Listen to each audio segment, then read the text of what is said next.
What if All Might gave One for All to Bakugo instead of Midoriya? I know what you're thinking. Absolutely not, because society would explode within a week, right? But if you think about it for longer than a Twitter argument lasts, Bakugo actually might be one of the most logical candidates for All Might, and also one of the most dangerous, but let's talk about it. But before we get into it, please be sure to leave a like and why not subscribe if you haven't already. That would be very much appreciated. First off, we have his unique personality. The obvious argument against Bakugo inheriting One for All is simple. He's loud and aggressive and has emotional communication skills of a microwave beeping at 3 AM. The power of One for All has always been tied to saving, compassion, and self-sacrifice. The protection of others is the end-all and be-all of One for All. Bakugo on the surface looks like a walking do not entrust with ultimate responsibility sign, right? Except that's only true if you judge him by his first impressions, I guess. Bakugo's biggest misunderstanding as a character is that people think he wants to be a hero because of ego, but he doesn't. He wants to win. And in My Hero Academia, winning and saving are actually sort of the same thing. All Might literally built a hero society around that idea. When All Might arrived, the crisis ended and villains fled. The civilians then felt safe in his presence because victory was protection. Bakugo doesn't want admiration, he wants certainty. And he wants a world where the bad guy never gets a chance. And that mindset is very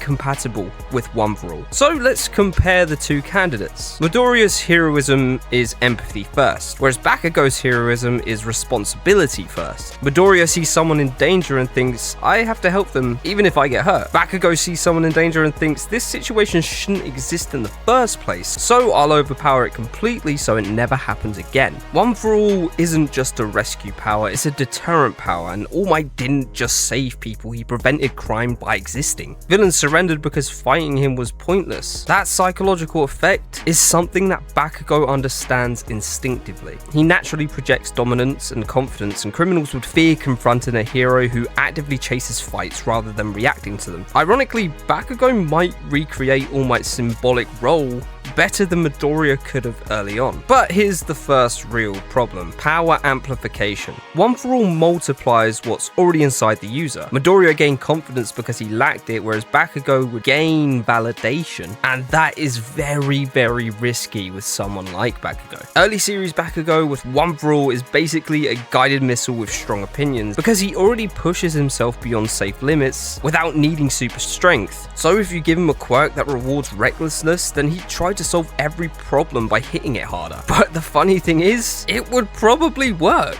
But that's dangerous for character growth. Midoriya learned caution because he kept breaking his body. The power forced humility and he had to think rather than instinctively react like he usually does. Bakugo learns primarily through defeat, but with One for All, defeat becomes extremely rare, so the question becomes, would One for All make Bakugo a better hero or prevent him from becoming one? Here's why his character actually helps him. Bakugo is extremely self-aware. He doesn't doubt his strength, he doubts his worthiness. The series shows this during the All Might retirement arc.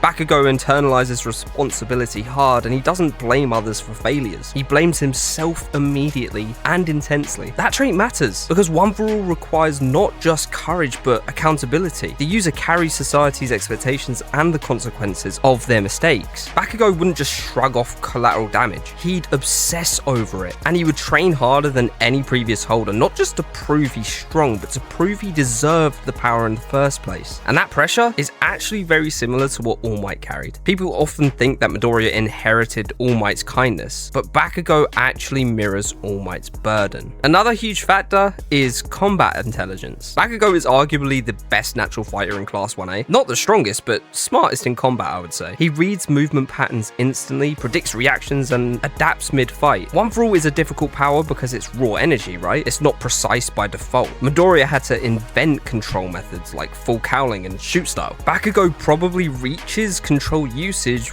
way faster. Why? Because his explosion quirk already requires constant micro adjustments. He balances recoil, angles, timing, propulsion, every second of a fight. One for All wouldn't feel foreign to him, it would feel like upgrading his sports car to a rocket engine. He already knows how to steer. Meaning fewer broken bones, earlier mastery, and possibly unlocking additional abilities sooner. In other words, Midoriya learned how to use One for All, whereas Bakugo, he would definitely weaponize it. But here's the biggest, and I mean the biggest, arguments against Bakugo: symbolism. The symbol of peace is not just a strong hero, it's reassurance. Civilians don't need the strongest person, they need the safest person, and that's who All Might was to them. Early Bakugo is intimidating even when he's helping you. Imagine a disaster rescue with this guy. You're trapped under rubble, the dust clears, and then there's a teenager screaming, "I'll save you, shut up, stop panicking." Technically comforting, it just wouldn't be the symbol of peace that you were hoping for after being saved, but it would be funny. Public trust matters. Midoriya naturally invites people to rely on him, whereas Bakugo has to learn how to be approachable. That's just him. And One For All is a public-facing power, so society sees you as stability. Would children run towards Bakugo? Eventually, probably yes. Immediately, I think that's a hard no.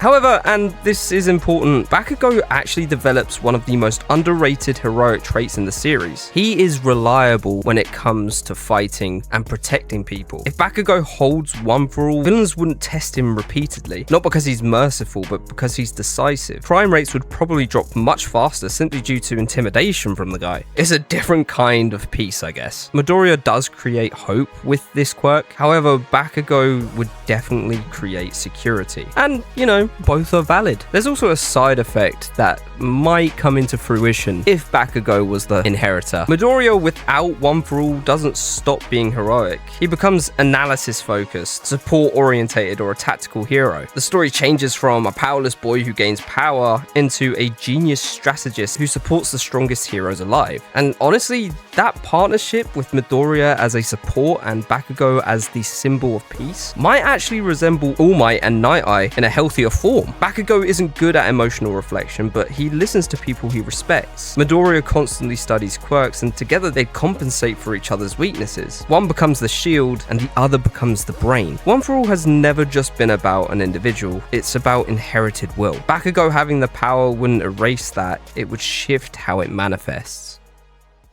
So, would Bakugo be a good inheritor? Surprisingly, yeah, I think so, but not immediately. He would start as the wrong choice for the right reasons and gradually become the right choice through responsibility rather than compassion. Midoriya's proven heroism comes from kindness, but Bakugo would prove heroism can come from accountability, the refusal to let evil succeed even once. He wouldn't be a comforting symbol of peace, he'd be a guarantee. And in a world full of supervillains, sometimes society just doesn't want a hero who saves them after things go wrong. Sometimes they want the hero who makes sure things never get the chance to go wrong at all.